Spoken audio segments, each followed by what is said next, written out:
پاکستان کا مطلب کیا؟ لا الہ الا اللہ. پاکستان کا مطلب کیا؟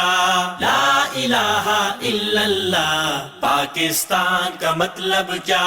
لا الہ الا اللہ.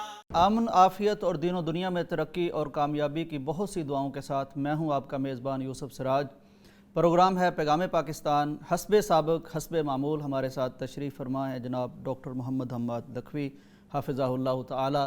آپ خوب اچھی طرح آپ کی شخصیت سے، آپ کی فکر سے متعارف ہیں. آپ ہمارے اس پروگرام کا مستقل حصہ ہیں. آپ کے دینی، فکری، عصری، تجزیاتی چیزوں سے ہم استفادہ کرتے رہتے ہیں.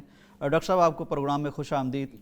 ڈاکٹر صاحب آج کا ہمارا پروگرام اس حوالے سے منفرد ہے کہ ایک تو یہ اس خصوصی موقع کے حوالے سے ہے، 6 ستمبر کے حوالے سے، یوم دفاع کے حوالے سے، جب ظاہر ہے کہ ہمارے ملک کی ایک بہت بڑی دفاعی جنگ لڑی گئی، اس میں ہیروز نے اپنا کردار پیش کیا. ڈاکٹر صاحب یہ فرمائیے کہ وہ عظیم دن آج بھی جب ہم اس پہ بات کرتے ہیں اور اپنے اس 6 ستمبر کو، یوم دفاع کو یاد کرتے ہیں یا اس میں تجدید عزم کا اظہار کرتے ہیں، تو آج بھی لہو میں چنگاریاں سی محسوس ہوتی ہیں اور ایک جذبہ، ایک کیفیت. ڈاکٹر صاحب آپ چونکہ یعنی آپ ہمہ جہت شخصیت ہیں، دینی اعتبار سے اور عصری اعتبار سے، ہم کوشش کریں گے دونوں اعتبار سے دفاع کے حوالے سے آپ سے رہنمائی لی جائے. ڈاکٹر صاحب یہ فرمائیے کہ کیا دفاع صرف سرحدوں کا ہوتا ہے یا پھر کچھ نظریاتی اعتبار سے بھی دفاع ضروری ہوتا ہے؟ یہ تھوڑا سا یعنی آپ سے رہنمائی لے لیں پھر آگے بڑھتے ہیں. بسم اللہ الرحمن الرحیم. دیکھیں، گزارش یہ ہے کہ جب آپ دفاع کی بات کرتے ہیں اور خاص طور پر یوم دفاع کے موقع پر اپنے جذبات اور جذباتی کیفیات کی بات کرتے ہیں تو اس کو 2 حوالوں سے دیکھنا چاہیے.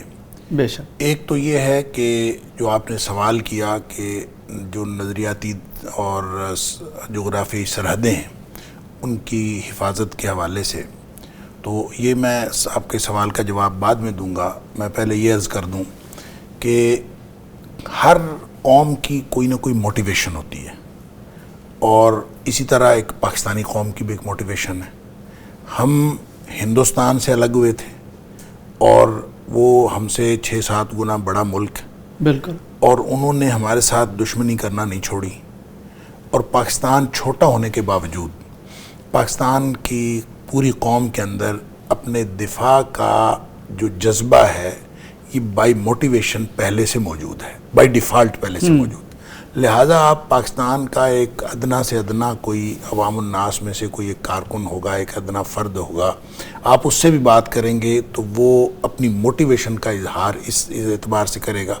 حتیٰ کہ بچے بھی جب کھیل رہے ہوتے ہیں تو آپ بچہ بھی جب وہ 2 لوگوں کی جنگ بنائے گا وہ کہتے ہیں کہ یہ ہم ہیں اور یہ انڈیا ہے. بالکل. تو یہ ایک موٹیویشن ہے. اور ڈاکٹر صاحب اگر اس کھیل میں ہم کوئی کسی کو کہ تم انڈین ہو تو وہ گوارا ہی نہیں کرتا، رونے لگ جاتا ہے کہ میں پاکستانی بننا چاہتا ہوں. ہر ایک نے، یہ بچوں نے بھی یہ حساب لگایا ہوتا ہے کہ ہم ہیں اور یہ ہمارے مقابلے میں انڈیا. بے شک. لہٰذا اس موٹیویشن کے ساتھ اگر قوم کو ایک ایسے بہت بڑے محاذ کا سامنا کرنا پڑ جائے جو پری پلانڈ بھی نہیں تھا، یعنی پاکستان کی طرف سے اعلانیہ نہیں تھا، اور پاکستانی قوم تو بالکل آرام سے سوئی ہوئی تھی. یہ 3:45 کی بات ہے ڈاکٹر اور آپ اندازہ کریں اس ایسے موقع پر حملہ کیا جائے اور پھر پاکستانی قوم نے ڈٹ کر دفاع کیا اور کامیاب دفاع کیا، اور سارے محاذوں پر دفاع کیا. جہاں جہاں سے حملہ کرنے کی کوشش کی گئی وہاں سے ہی ایک مسلمانوں کے اور پاکستانی قوم کے جتنے جانباز تھے وہ اپنے یعنی پوری قوت کے ساتھ ٹکرائے. اور ظاہر ہے پھر یہ ایک دن جو ہے یادگار بن جاتا ہے. اور یہ تو کوئی 16 دن بعد اقوام متحدہ نے جنگ بندی کروا دی. میرا خیال 22 ستمبر کو جا کے جنگ بندی ہو گئی تھی، وگرنہ میرا خیال یہ ہے کہ اگر یہ جنگ بندی نہ ہوتی تو پاکستان جس جذبے کے ساتھ لڑ رہا تھا، اگرچہ وسائل کم تھے اور اگرچہ ہمارا جو آپ اگر وسائل کے اعتبار سے اور افرادی قوت کے اعتبار سے مقابلہ کریں تو ہمارا ان کے ساتھ مقابلہ بنتا ہی نہیں ہے. لیکن جس جذبے کے ساتھ پاکستانی قوم لڑ رہی تھی، اور ہماری آرمڈ فورسز، اس میں نیوی بھی، اس میں پاکستان کی ایئر فورس بھی، اور اس میں پاکستان کی انفینٹری بھی، سب جو جس طریقے سے لڑ رہے تھے مختلف محاذوں کے اوپر، اور سب پیش قدمی کر رہے تھے. تو اس صورتحال میں جنگ بندی اگر نہ ہوتی تو شاید پاکستان اس سے بڑے مار کے سر کرتا. تو یہ ایک تو اس دن کے اندر ہمارے لیے اور پوری قوم کے لیے ایک موٹیویشن موجود ہے. اس لیے میں یہ سمجھتا ہوں کہ جو آپ نے کہا کہ ہمارے اندر ایک چنگاریاں سی بھر جاتی ہیں اور یوم دفاع کا نام آتے ہی ہمارے اندر ایک خاص جذبہ پیدا ہوتا ہے اور وہ اہمیت جاگ اٹھتی ہے. اور یہ آئندہ بھی دیکھیں ہم گئی گزرے حالات میں بھی جس طرح کے بھی چاہے پاکستانی قوم جو ہے وہ مہنگائی کی ماری ہوئی ہے, ہمارے جیسے مرضی حالات ہیں, لیکن دفاع کے حوالے سے جب آپ بات کریں گے تو کوئی اس کے اوپر کمپرومائز نہیں ہے.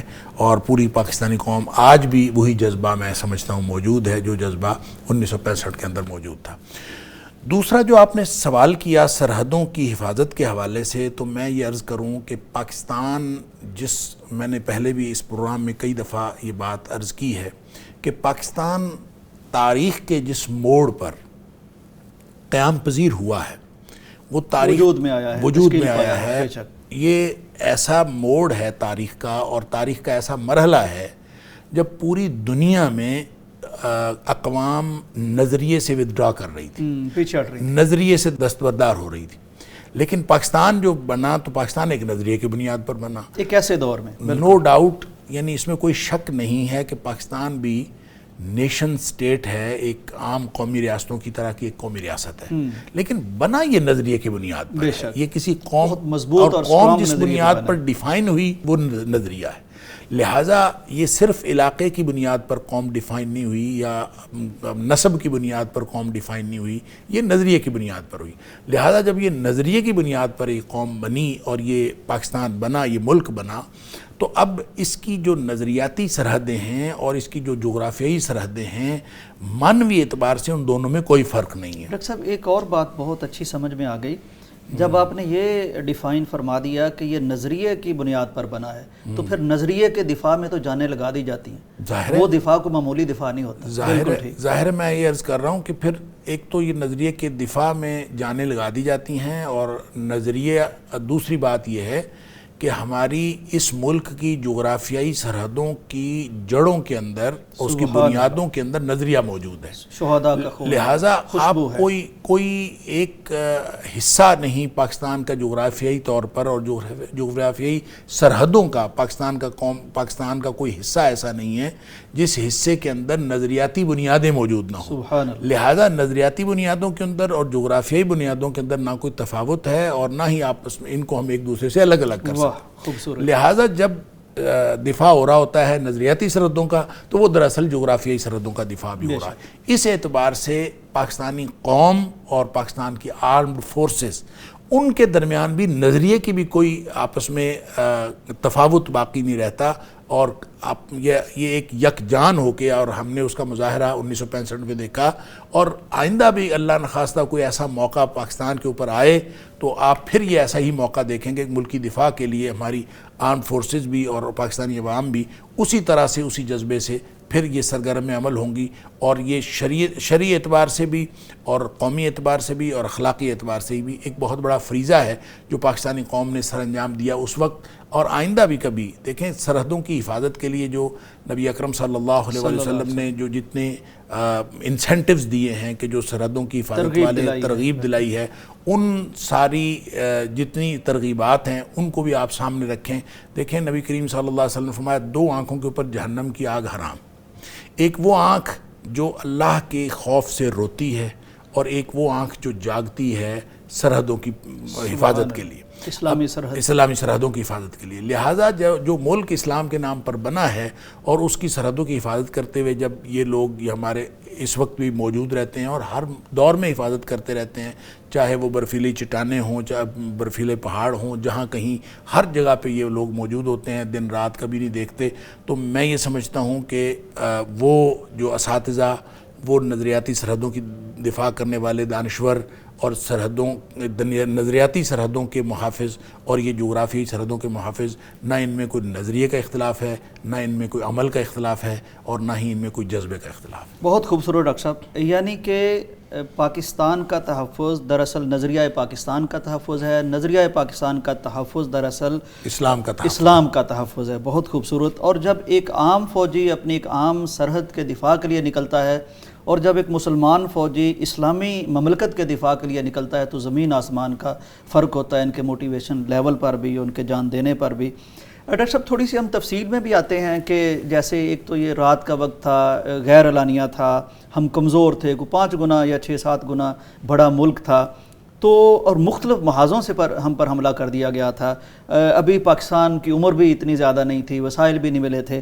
تو پھر کس طرح ڈاکٹر صاحب، یعنی اگر ہم نیوی کی بات کریں تو ہماری غازی آبدوز ڈاکٹر صاحب انہوں نے ایک بڑا خوبصورت کام کیا اس وقت. یعنی ان کو اندازہ تھا کہ یہ ایک ایسی جنگ ہے کہ اگرچہ بے خبری میں ہم پر مسلط کی گئی ہے لیکن پیش قدمی کے بغیر کوئی چارہ نہیں. تو پیش قدمی حکمت عملی بنائی گئی. اب ان کو اندازہ تھا، مثلا پٹھان ایئر بیس کی اگر ہم بات کریں تو ان کو اندازہ تھا کہ اگر وہ جہاز اڑ گئے، اڑنے کے بعد پھر دفاع پاکستان کے لیے مشکل بن جائے گا. انہوں نے وہیں ایئر بیس پر کھڑے ہوئے جہاز تباہ کر دیے. یعنی یہ کہ انہوں نے اپنی کتابوں میں لکھا ہے وہاں جو موجود تھے سکھ کہ ہم تو چھپتے پھر رہے تھے، جہاز اڑانے تو ہمیں یاد ہی نہیں رہے، اچانک حملہ انہوں نے کیا. یہ بڑی شاندار اسٹریٹجی تھی. دیکھیں وہ انگریزی میں کہتے ہیں offence is the best defence. بالکل. جب آپ نے دیکھیں پھر آپ کسی چھوٹے اپنے سے چھوٹے کسی بھی دشمن کو جب آپ چھیڑیں گے تو وہ اپنی پوری قوت کے ساتھ حملہ آور ہوگا. سبحان اللہ.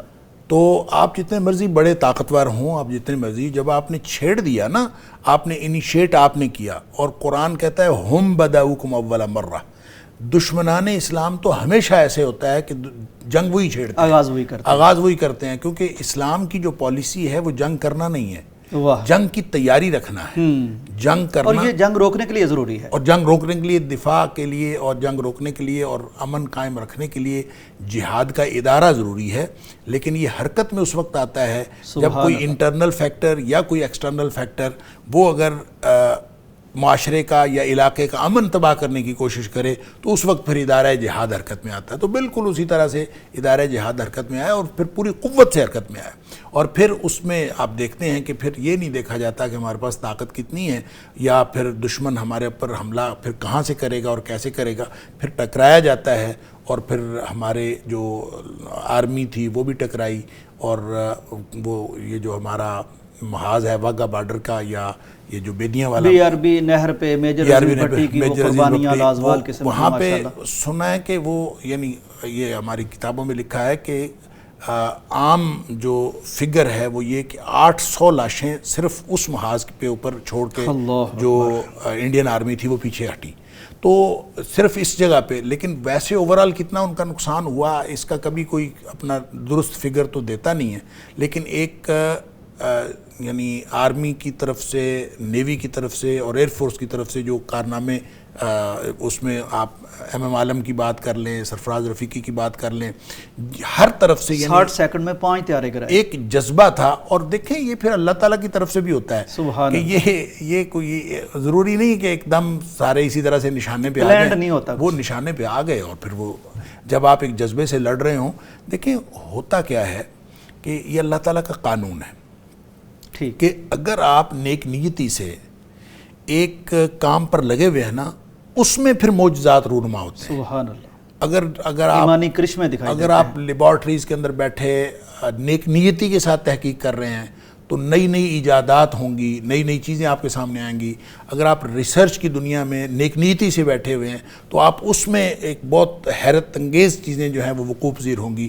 اسی طرح سے جنگ کے اندر ہم دیکھتے ہیں کہ چونکہ حملہ آور جو تھا سراسر اس نے زیادتی کی تھی، اور جس پر زیادتی کی جاتی ہے، اور یہ تو شریعت نے ویسے اصول دیا ہوا ہے کہ جب بھی ایون ہم ایک فرد دوسرے فرد کے ساتھ تلخ کلامی کرے تو نبی کریم صلی اللہ علیہ وسلم فرمایا المستبان ما قال فعل الباد ما لم يعتد المظلوم، کہ مظلوم جب تک زیادتی نہ کرے تو جو نقصان ہوگا وہ سارا کا سارا اس کا گناہ جو ہے وہ شروع کرنے والے پر ہے.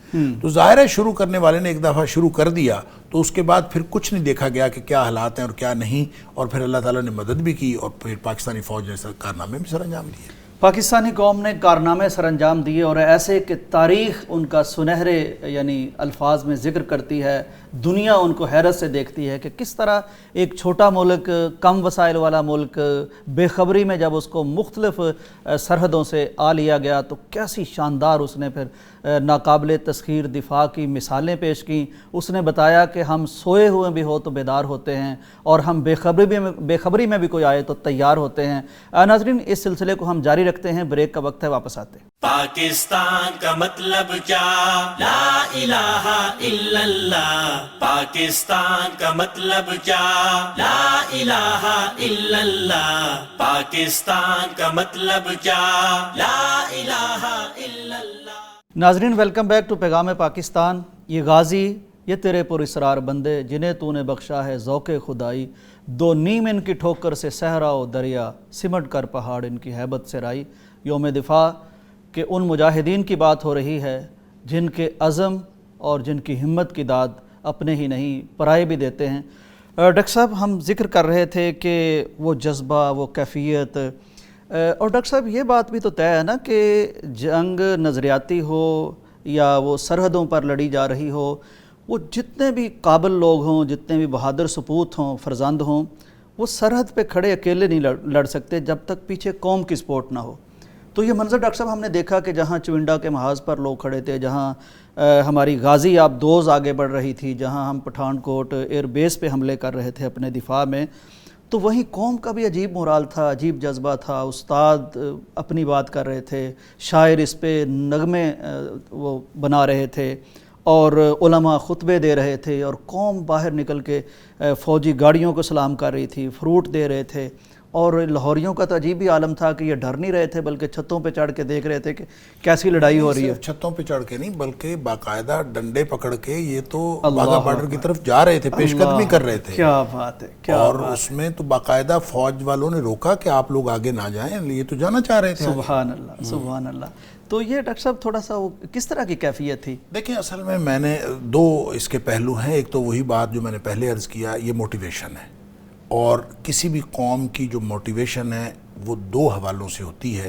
ایک تو وقتی حوالہ اور واقعاتی حوالہ، کہ ہم انڈیا سے الگ ہوئے ہیں، ہم انڈیا سے چھوٹا ملک ہیں، اور انڈیا ایک بہت بڑا ملک، اچھا ہمسایہ اور اچھے ہمسائے کی طرح رہنے کی بجائے وہ ہماری وجود کے درپے ہے اور ہمیشہ سے ہمارے خلاف کوئی نہ کوئی سرگرمی کرتا رہتا ہے.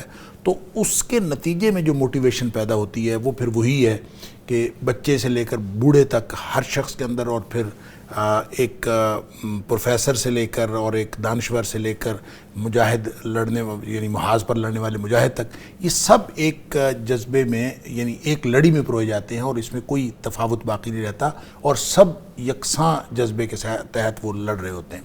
دوسرا، اس کے اندر ہم چونکہ مسلمان ہیں، اور یہ اسلامی جمہوریہ پاکستان ہے اور اس میں رہنے والے بیشتر ہم مسلمان ہیں الحمدللہ، تو دینی حوالوں سے بھی جب میں نے شروع میں عرض کیا کہ یہ صرف جغرافیائی سرحدوں کی حفاظت نہیں ہے، یہ ہماری نظریاتی سرحدوں کی حفاظت ہے. اور جب نظریاتی سرحدوں کی حفاظت ہے تو نظریہ ہمارا اسلام ہے، تو پھر اسلام کی حفاظت کے لیے جو مر جائے گا، جو لڑتے ہوئے مر جائے گا، اس کے لیے تو اجر ہی اجر ہے. ڈاکٹر صاحب، یہ بڑی اہم بات ہے.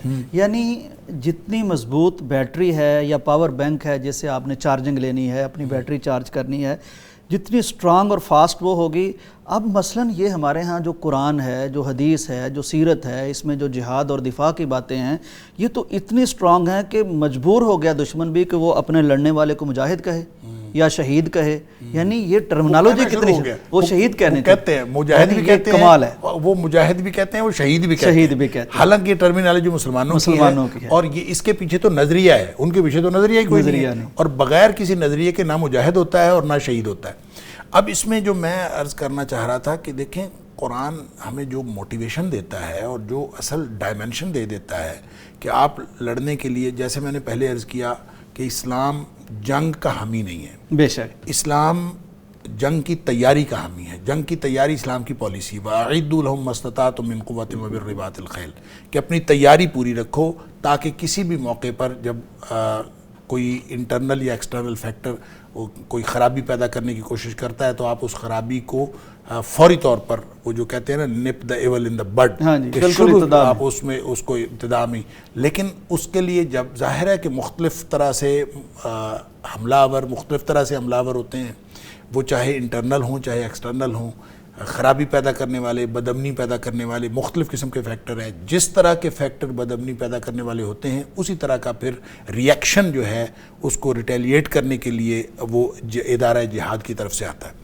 اچھا، وہ جب ادارہ جہاد ایک دفعہ موو ہو جاتا ہے، جب کسی طرف سے جیسے 1965 میں ہوا، جب وہ ایک دفعہ موو ہو جاتا ہے تو پھر اس کے بعد جو اسلام نے مسلمانوں کو موٹیویشن دی ہے وہ ایسی زبردست ہے کہ پھر آپ نتیجے کی پرواہ کیے بغیر آپ اس میں انوالو ہو جاتے ہیں. لڑا اللہ کے لیے ہو، نیت خالص ہو، شرط صرف یہ ہے من یقاتل فی سبیل اللہ، کہ جو بھی لڑا اللہ کے لیے ہو. اور ظاہر ہے جو آپ اگر ہم دین کے لیے نہیں لڑ رہے تو پھر اس کا مطلب پھر تو اس کی کوئی حیثیت ہی کوئی نہیں ہے. تو اگر لڑا اللہ کے لیے فیقتل او یغلب، سبحان اللہ، دو متضاد نتیجے ہیں.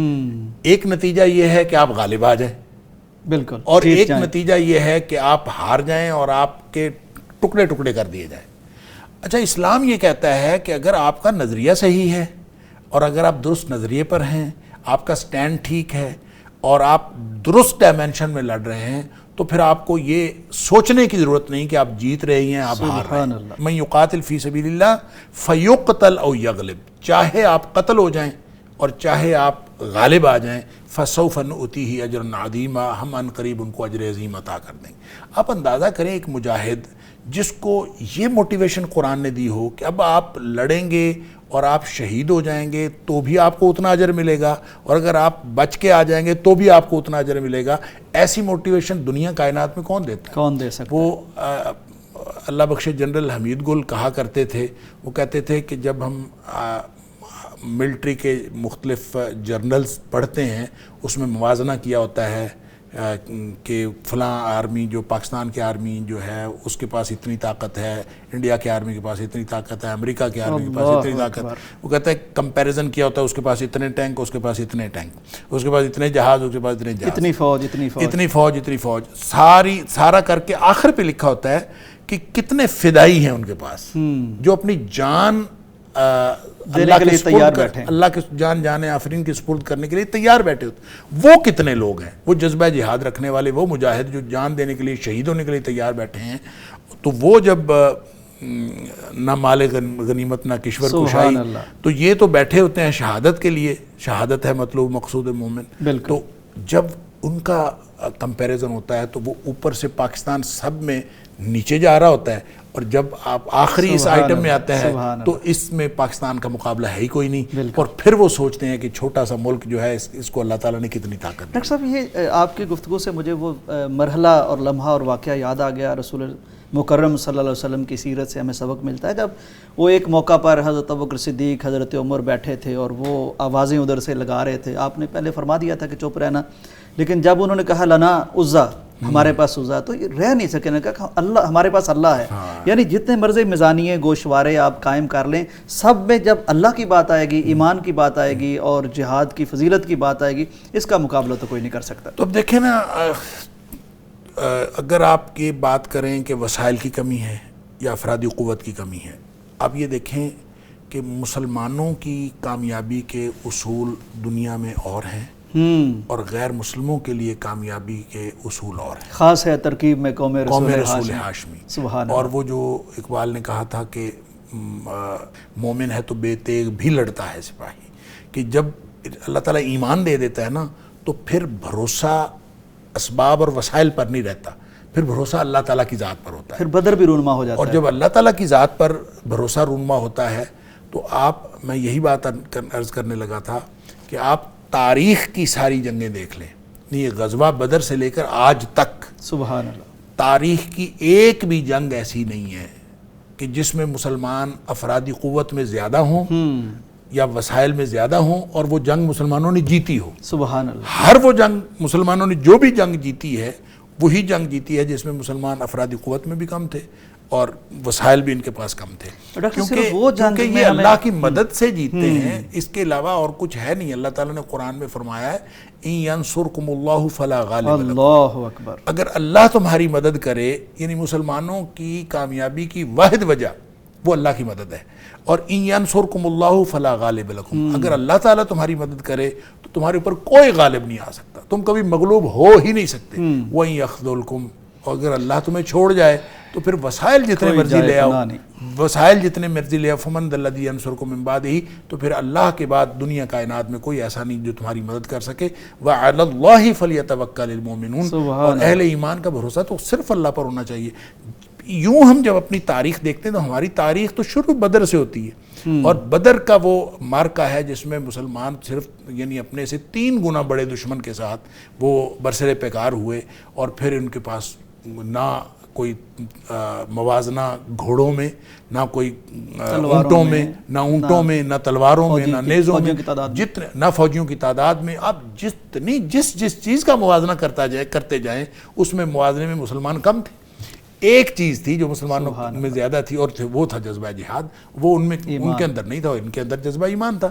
اور نبی کریم صلی اللہ علیہ وسلم نے اللہ تعالیٰ سے دعا کرتے ہوئے یہ فرما دیا تھا کہ اللہ اگر یہ چھوٹا سا جو دستہ ہے مسلمانوں کا، یہ اگر آج لڑتا ہوا شہید ہو گیا تو پھر تیری عبادت کرنے والا کون؟ جو ایمان کے سارے آ گئے۔ واہ، لہٰذا اللہ تعالیٰ نے نبی کریم صلی اللہ علیہ وسلم کی دعا بھی قبول فرمائی، اور ہر شخص یوں اس جذبے کے ساتھ لڑ رہا تھا کہ اس کا تو کٹنے مرنے کو دل جیسے چاہ رہا ہو۔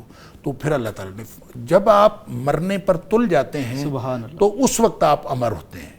تو یہ دنیا میں قوموں کو اس سے سبق سیکھنا چاہیے کہ یہ صرف 65 کی جنگ جو ہے ہماری یہ پہلی تاریخ نہیں، ہماری تاریخ بدر سے شروع ہوتی ہے اور آج تک ہوتی آئی ہے۔ اور جیسے اللہ تعالیٰ نے بدر کے مارکے کو یوم الفرقان قرار دیا کہ وہ یوم فرقان تھا، تو آپ اس سے تاریخ کو لے لیں اور دیکھیں جہاں کہیں مسلمانوں کے اس جذبے کے اندر کمی آئی ہے نا کہ بھروسہ شفٹ ہو جاتا ہے، اصل میں منتقل ہو جاتا ہے افرادی قوت کی طرف یا وسائل افرادی قوت پر، اور جب کبھی یہ ہوتا ہے تو نقصان ہوتا ہے۔ اب دیکھیں اس کے بعد طائف میں جب مسلمان فتح مکہ کرنے کے بعد وہاں سے نکلے ہیں تو مکہ میں 10,000 تھے، تو کوئی 2,000 کی نفری وہاں سے ساتھ ملی، تو طائف جانے کے لیے 12,000 تھے۔ اب 12,000 انہوں نے سوچا، ذہن میں آ گیا، ذہن میں یہ آیا کہ ہم تو 313 تھے تو ہم نے کامیابی حاصل کر لی تھی، تو آج تو ہم 12,000 ہیں، آج ہمارے اوپر کون غالب آ سکتا ہے؟ تو یہ بات صحابہ کے زبانوں سے بھی بات نکل گئی۔ اصل میں خیال میں رہے تو اس پر گرفت نہیں ہوتی، خیال میں رہے تو گرفت نہیں ہوتی، تو بات صحابہ کی زبانوں سے یہ بات نکلی، آج ہمارے اوپر کون غالب آتا، آج ہمارے اوپر کون غالب۔ حالانکہ نبی کریم صلی اللہ علیہ وسلم کی ذات اقدس موجود تھی ان کے درمیان، پھر بھی اللہ تعالیٰ کو یہ بات پسند نہیں آئی، اور فوراً جب بنو ثقیف اور بنو غطفان وغیرہ کے جو تیر انداز پہاڑوں پہ چھپے ہوئے تھے، انہوں نے جب ایک دم تیر اندازی شروع کی تو سب کے قدم اکھڑ گئے، 12,000 کا لشکر جو تتر بتر ہو گیا۔ تو وہاں پھر نبی پاک صلی اللہ علیہ وسلم ڈٹے رہے، اور نبی کریم صلی اللہ علیہ وسلم کے ڈٹنے کی وجہ سے پھر اور صحابہ آہستہ آہستہ جڑتے رہے، اور پھر ان کے قدم جمے، پھر اللہ تعالیٰ نے بالآخر فتح عطا فرما دی۔ لیکن ایک دفعہ وہ سبق ملا کہ بھئی افرادی قوت کوئی چیز نہیں ہوتی، مسلمانوں کی جنگ جب بھی جیتی جاتی ہے وہ ہمیشہ اللہ تعالیٰ کی مدد سے جیتی جاتی ہے۔ لہٰذا جب کبھی اللہ کی مدد، اصل میں افرادی قوت اور وسائل کم ہوں گے تو بھروسہ اللہ کی مدد پر ہوگا، اگر یہ افرادی قوت اور وسائل زیادہ ہو جائیں گے تو بھروسہ وسائل پر چلا جائے گا۔ اس لیے مسلمان اور مومن کی جنگ ہمیشہ اسی طرح سے ہوتی ہے کہ آپ کے پاس جو کچھ بھی ہے، جو اقبال کہتا ہے نا، مومن ہے تو بے تیغ بھی لڑتا ہے سپاہی، یہ بے تیغ ہی نہیں ہے، بے تیغ بھی ہے، کہ اگر آپ کے پاس جتنے وسائل میسر ہیں آپ اس کو لگا دیں، جیسے وَأَعِدُّوا لَهُم مَّا اسْتَطَعْتُم مِّن قُوَّةٍ وَمِن رِّبَاطِ الْخَيْلِ، آپ کے پاس ایٹم بم ہے تو ایٹم بم لگا دیں، آپ کے پاس اگر چھوٹا اسلحہ ہے تو چھوٹا اسلحہ لگا دیں، ہر اسلحہ تیار رکھیں۔ اور یہ اگر آپ اس اسباب کو تیار کر کے بھروسہ اللہ کی ذات پر کریں گے تو اصول یہی ہے کہ اسباب تیار رکھیں، اسباب کو اختیار کریں، لیکن بھروسہ مسبب الاسباب پر کریں۔ تو یہی ہم نے دیکھا کہ تاریخ میں مسلمانوں کو جو اللہ تعالیٰ نے غزوہ بدر میں فتح عطا فرمائی، تاریخ کے ہر مارکے میں اللہ تعالیٰ نے جو فتح نصیب فرمائی، اسی طرح کی فتح جو ہے 1965 میں ہمیں عطا۔ ماشاءاللہ۔ ناظرین بہت لطیف نکتہ ہے، بہت لطیف نکتہ ہے کہ وسائل جمع بھی کرنے ہیں، بھروسہ ان پہ نہیں کرنا، بھروسہ خدا پہ کرنا ہے، اور جب یہ ہو پھر 65 ہو، پھر کوئی اور معاملہ ہو، پھر بدر ہو، تو نتیجے وہ اللہ دکھائے گا جو صاف دکھائیں گے کہ ایمان اور مادیت کے مقابلے میں جیت ایمان کی ہوتی ہے۔ بریک کا وقت ہے، واپس آتے ہیں۔ پاکستان کا مطلب کیا؟ لا الہ الا اللہ۔ پاکستان کا مطلب کیا؟ لا الہ الا اللہ۔ پاکستان کا مطلب کیا؟ لا الہ الا اللہ۔ ناظرین ویلکم بیک ٹو پیغام پاکستان۔ ڈاکٹر صاحب یہ عجیب بات ہے، بدر کی ہم نے مثال دی، وہ ہسٹری بیان کی کہ اسلحہ پاس ہوتا ہے، لڑتا ایمان ہے، جیتا مومن ہے۔ مثلاً ڈاکٹر صاحب اگر ہم تذکرہ کر لیں چونڈا کا کہ بر صغیر کی ٹینکوں کی سب سے بڑی لڑائی یہاں لڑی گئی، 8 روز تک جاری رہی، 500 ٹینک تھے جن کا مقابلہ مسلمانوں نے کیا، ان کے پاس تو قلیل تعداد میں، لیکن اصل بات یہ ہے کہ یہ بم اپنے آپ کو باندھ کے لیٹ گئے۔ اور پھر اگر ہم نیوی کی بات کریں تو دوارکا آپریشن کیا غازی آبدوز نے۔ بہرحال یہ دفاع کی بات۔ ڈاکٹر صاحب ایک بات میں سوچ رہا ہوں کہ جب بھی کوئی بدر کا مرحلہ درپیش ہوتا ہے، کوئی جہاد کرنا پڑتا ہے دفاع کے لیے، تو اس میں ایک مرحلہ یہ آتا ہے کہ وہی ابوبکر صدیق رضی اللہ تعالیٰ عنہ جو کبھی جہاد کے لیے جان و مال سے پیش ہوتے ہیں، وہیں ایک مارکہ انہیں ختم نبوت کے لیے بھی لڑنا پڑتا ہے۔ تو یہ اسی ہسٹری کی تتبع میں ہم دیکھتے ہیں کہ جب 6 ستمبر کو ہم ایک مارکہ سرحدوں پر لڑتے ہیں، پھر ہم نظریہ پاکستان کی بات کرتے ہیں، تو ختم نبوت کا ہی ایک معاملہ جو ہے وہ ہماری پارلیمنٹ میں، ہمارے آئین میں ایک دفاع یہاں بھی کرنا پڑتا ہے۔ تو اس حوالے سے بھی کچھ فرمائیے، یہ بھی بڑا اہم موضوع ہے دفاع کے حوالے سے۔ جی بالکل، یہ 7 ستمبر 1974 کو پاکستان کی آئینی تاریخ کا ایک سنگ میل طے کیا گیا، اور اس میں ظاہر ہے ختم نبوت مسلمانوں کا ایک بنیادی عقیدہ ہے، اور اس عقیدے کے حوالے سے مختلف تاریخ کے مختلف مراحل کے اوپر مختلف اشخاص کی طرف سے حملہ ہوتا رہا ہے اس عقیدے کے، پہرے دار دفاع کرتے رہے، اور پہرے دار ہمیشہ دفاع کرتے رہے۔ جیسے آپ نے حوالہ دیا حضرت ابوبکر صدیق رضی اللہ تعالیٰ عنہ نے جو اس وقت کے کاذب مدعیان نبوت تھے ان کے خلاف جہاد کیا، اور وہ ظاہر ہے جو نظریاتی سرحدیں ہیں ان کا تحفظ بھی کیا، اور جغرافیائی سرحدوں کا تحفظ بھی کیا، اور خاص طور پہ ختم نبوت کے اوپر ڈاکہ ڈالنے والے جتنے لوگ تھے ان کے خلاف تو انہوں نے باقاعدہ عملی جہاد کیا ہے۔ بے شک۔ اب ظاہر ہے پاکستان میں چونکہ ایک آئینی حوالے سے ایک سنگ میل طے ہوا، لہٰذا میں یہ سمجھتا ہوں کہ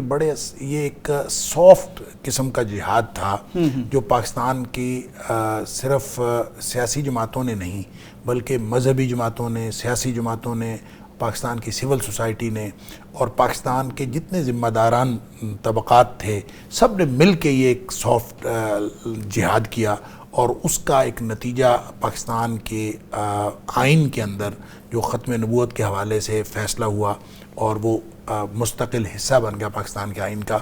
اب اگر ہم پاکستان کی نظریاتی سرحدوں کی بات کرتے ہیں، وہی جو بات میں نے پہلے عرض کیا تھا کہ پاکستان کی جغرافیائی سرحدوں کی آپ حفاظت کر رہے ہو تو آپ اس وقت پاکستان کی نظریاتی سرحدوں کی حفاظت کر رہے ہوتے ہیں۔ اگر نظریاتی سرحدوں کی حفاظت کر رہے ہوتے ہیں تو جغرافیائی سرحدوں کی حفاظت کر رہے ہوتے ہیں۔ تو آپ دیکھیں ختم نبوت پاکستان کے آئین کا حصہ ہے، لہٰذا جب آپ بات کرتے ہیں پاکستان کی نظریاتی سرحدوں کے تحفظ کی اور پاکستان کے آئین کے تحفظ کی، تو آپ کو یہ جو ختم نبوت والا محاذ ہے اس کے اوپر بھی پورے چوکس ہو کے اور پوری اپنی یعنی قوت کے ساتھ اس کی بھی پہرے داری کرنی پڑتی ہے، اور دلیل کی قوت کے ساتھ اس کے اوپر بھی۔ لہٰذا آپ دیکھتے ہیں کہ اس میں دلیل کی قوت سے ہی اس وقت منوایا گیا، اور جو آئینی ترمیم ہوئی وہ بھی دلیل کی قوت سے ہوئی۔ ڈاکٹر صاحب یہ کوئی یکا یک ہو گیا تھا یا کوئی پروسیس چلا تھا، اس میں انوالو ہوئے تھے، بات کرنے کا موقع دیا گیا تھا؟ نہیں دیکھیں، اس میں بالکل بات کرنے کا موقع دیا گیا تھا۔ اصل تو اس میں جو ٹریگر ہوا،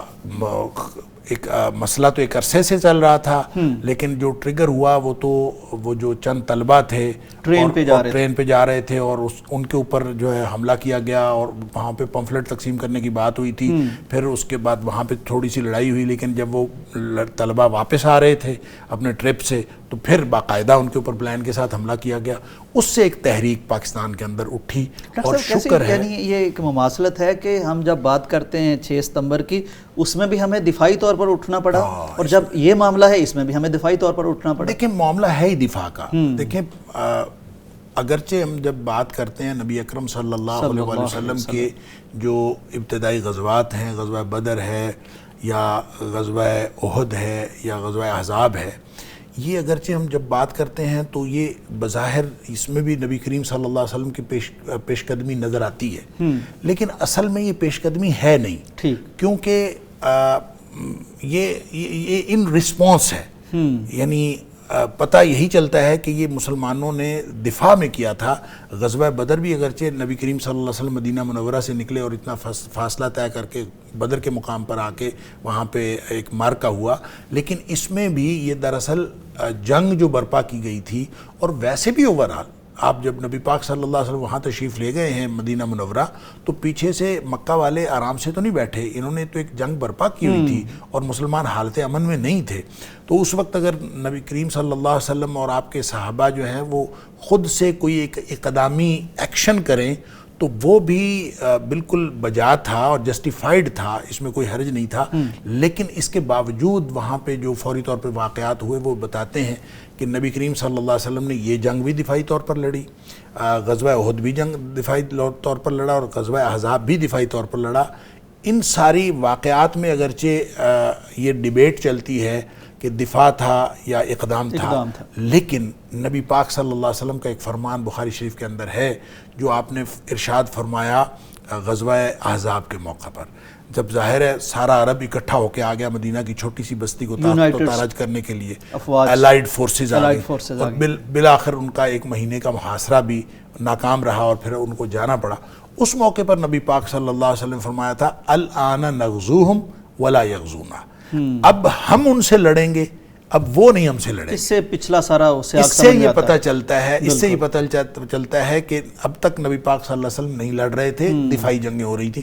اور اگلی بات اسی میں اگلا فکرہ یہ ہے کہ آپ نے فرمایا وَنَحْنُ نُسِيرُ إِلَيْهِمْ، اب ہم ان کی طرف جائیں گے تو ہم پیش قدمی کریں گے، اور ہم نے پھر دیکھا بھی نبی پاک صلی اللہ علیہ وسلم نے پیش قدمی فرمائی۔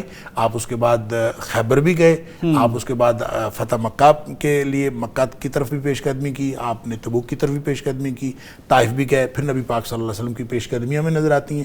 تو اس کا مطلب یہ ہے کہ جو آپ نے بات کی کہ دفاعی طور پر جو مسلمانوں کی اسٹریٹجی یہ ہوتی ہے کہ آپ اپنا دفاع تیار رکھیں، لیکن اگر کہیں کوئی ایکشن نہیں ہوتا تو جنگ لڑنے کی کوئی ضرورت نہیں ہے، لہٰذا آپ فکری جنگ لڑیں، جیسا کہ ہم نے ختم نبوت کے محاذ پر، اور میں جو بات کرنے لگا تھا کہ طلبہ کے اوپر جو حملہ ہوا تھا وہ تو بہت خوفناک حملہ تھا، اور اس کے نتیجے میں بہت کوئی خون ریزی کی تحریک بھی شروع ہو سکتی تھی، اور کوئی اللہ نخواستہ پاکستان کا نقصان بھی ہو سکتا تھا، لیکن شکر ہے کہ وہ جو تحریک شروع ہوئی وہ ایک فکری تحریک تھی اور ایک سیاسی تحریک تھی، اور اس میں ساری مذہبی جماعتیں، سیاسی جماعتیں سب مل گئی، اور انہوں نے مل کے جو تحریک برپا کی، اس کے نتیجے میں نہ تو الحمدللہ کوئی خون ریزی ہوئی اور نہ ہی اس طرح کا کوئی جواب دیا گیا عملی طور پر، لیکن اس کا آئینی طور پر جواب دیا گیا۔ اور آج بھی آئینی طور پر ختم نبوت کا تحفظ کرنے کے لیے جب ہم پاکستان کے آئین کی تحفظ کی بات کرتے ہیں تو اللہ کا شکر ہے ختم نبوت اور نبی اکرم صلی اللہ علیہ وسلم کی جو ناموس ہے اس کا تحفظ ہمارے آئین کی ذمہ داری ہے اور ہماری آئینی ذمہ داری ہے، لہذا جب ہم پاکستانی آئین کی بات کر رہے ہوتے ہیں تو اس وقت ہم ختم نبوت کے تحفظ کی بات بھی کر رہے ہوتے ہیں۔ ڈاکٹر صاحب یہ فرمائیے کہ ختم نبوت کا تھوڑا سا ذرا بتا دیجئے کہ اسے کیا مراد ہوتی ہے، ہم ختم نبوت کسے کہتے ہیں، ایک عام ہمارے نوجوان اگر سمجھنا چاہیں۔ دیکھیں نبی اکرم صلی اللہ علیہ وآلہ وسلم آخری نبی ہیں، دین اللہ کا ہے، اور اللہ نے اپنے نبیوں کے ذریعے سے انسانیت تک یہ دین پہنچایا ہے۔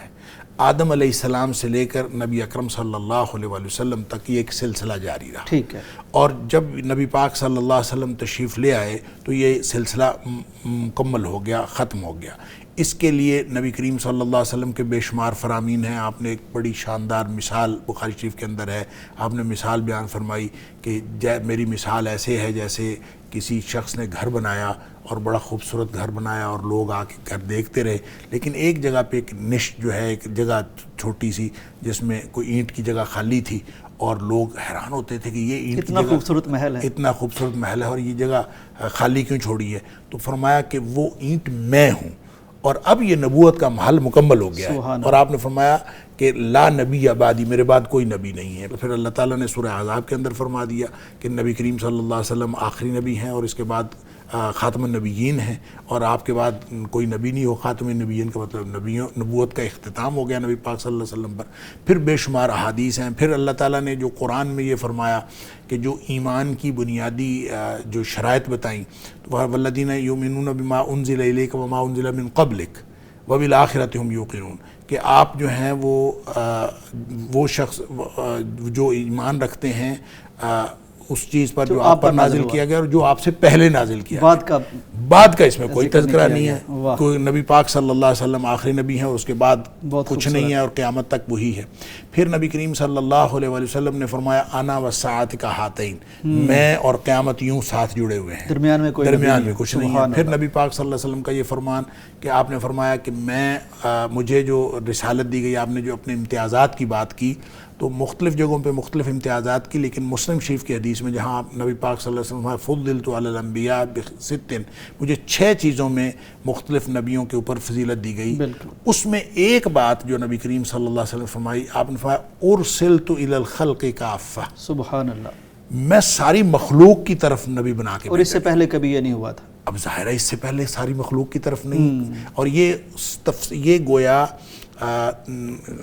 اختصار کے ساتھ یہ اس کا نتیجہ اور خلاصہ ہے جو اللہ کریم نے فرمایا کہ وَمَا أَرْسَلْنَاكَ إِلَّا كَافَةً لِلنَّاسِ، ہم نے تمہیں سارے انسانوں کی طرف بھیجا، تبارک الذی نزل الفرقان علی عبدہ لیکون للعالمین نذیرا۔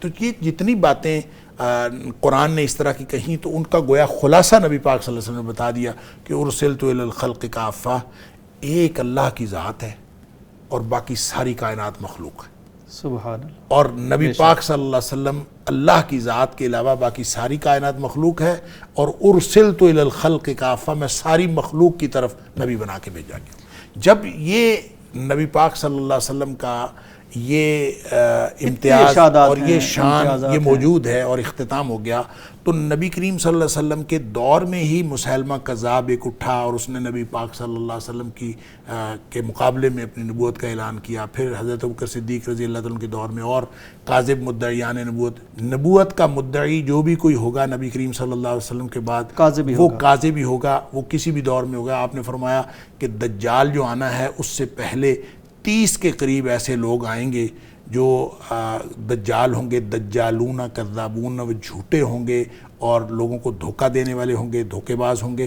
اور آپ نے فرمایا کہ کلہم یزعم انہ رسول اللہ، وہ ہر ایک یہی گمان رکھتا ہوگا کہ وہ اللہ کا رسول ہے۔ ڈاکٹر صاحب آپ نے حدیث کے مطابق فرمایا کہ 30 ہوں گے، اگر ہم تاریخ دیکھیں تو تعداد تو بہت ملتی ہے۔